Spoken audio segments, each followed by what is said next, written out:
Book my show, Paytm వెబ్సైట్లలో ఈ వారం రోజుల్లోనే ఆరెంజ్ సినిమా కోసం అక్షరాల 2 లక్షల టికెట్లు బుకింగ్ చేసుకున్నారట.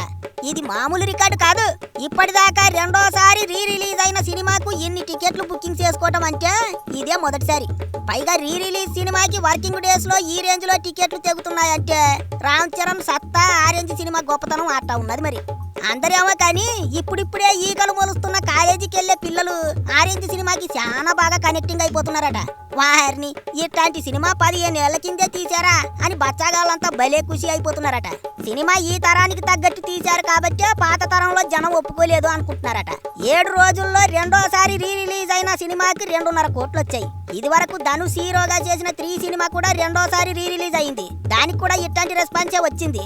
కానీ ఆరెంజ్ సినిమాకి వచ్చినన్ని డబ్బులు మాత్రం రాలేదు. సరే అదట్టా ఉండదు కానీ అన్నింటికీ మించి ఆరెంజ్ సినిమా పాటలకి ఆడియన్స్ బానిసలైపోయారు. ఈ విషయం థియేటర్కి వెళ్ళి సినిమా చూసే వాళ్ళందరికీ అర్థమవుతుంది.